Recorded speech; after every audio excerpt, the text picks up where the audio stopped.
So we walked into the area in the dark. When we got there, I was giving Jim the directions. I said, Jim, we've got a little bit of snow on the ground. I said, we've got a little rock pile in front of us. It kind of tapers off to the right and it tapers off to the left. You pick a side, right or left.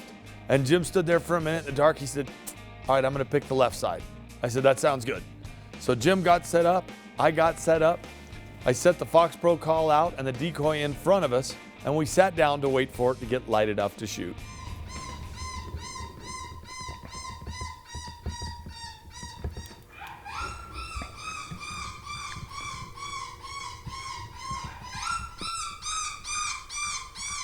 Now, when bobcats come into the call, every once in a while they'll charge in, but normally, and this is what I love about calling in bobcats, normally they sneak in just like they would if they were hunting.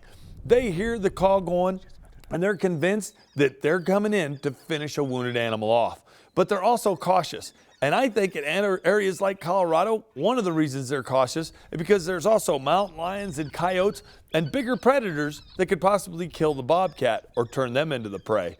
So one of the reasons they sneak into the call, I think, is because they're naturally cautious and they're sneaking up to try and jump on the animal. I think the other reason is to make sure there's not already a bigger predator than they are already taking this rabbit. Well, I'm sitting there and I catch a little, just a flash of movement. And I'm looking, and then I see a leg move real quick. But I can tell that it's a bobcat. So as I'm turning really slowly with my bog pod, my rifle, I'm whispering to Cole, there's a bobcat to our right, turn slowly. Cole turns the camera slowly and gets on the bobcat. The problem is when the bobcat stops, he stops right behind a tree for me. So I've lost him. Even though I spotted him coming in, when the bobcat stops, I can't see him. So I'm sitting there with my rifle up and I cannot see this bobcat. I know he's got to be behind this one tree, but I can't see him at all. Cole is whispering to me. He's standing there. Take him. Now he's sitting down. And then you hear what you don't want to hear when you're bobcat hunting. I think he's getting ready to run off. And I'm like, oh no, I don't have a shot. And the bobcat makes a couple quick movements. And if you look at the reaction of the bobcat, there may have been another bobcat or something else coming into the call because his reaction was a little weird. It looked like he saw something that all of a sudden startled him.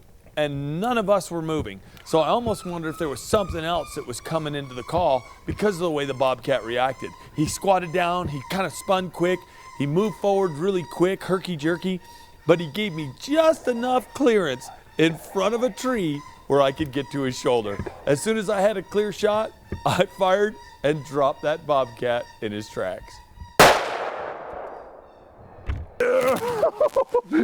He's down. Could you see him clearly? Oh, Thanks, yeah. man. You have got to see that worked out. Talk about textbook. Doesn't always happen like that. That was awesome. That happened exactly the way it was supposed to. But here's the thing, Jim, where you're set up, had it just been me, I would have been set up this way, and odds are I would not have seen that bobcat. Cole, you've got to see where I'm set up here. You can see where the bobcat is.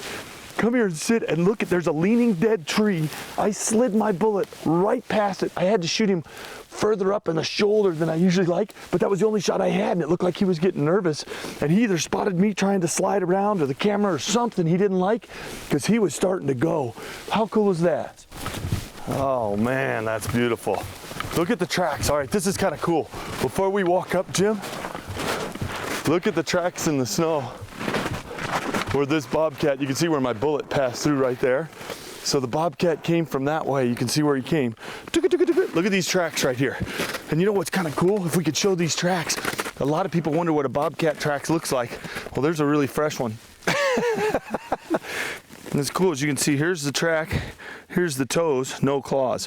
They're also smaller, but if you look at a bobcat track or a mountain lion track, you'll never see claws. A lot of times people mistake a coyote and a bobcat, but if you look and don't see claws, you'll know you're looking at a cat. But look at that.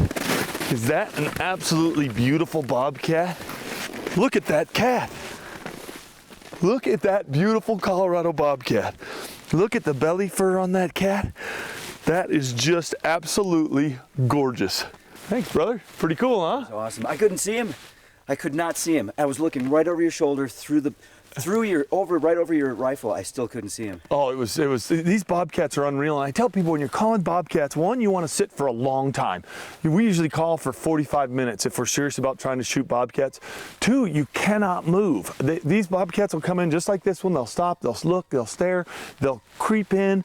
Unlike a coyote, the majority of the time, bobcats come in slow. I've had them run in like crazy, but majority of the time, they come sneaking into the call, and that's what makes them tough.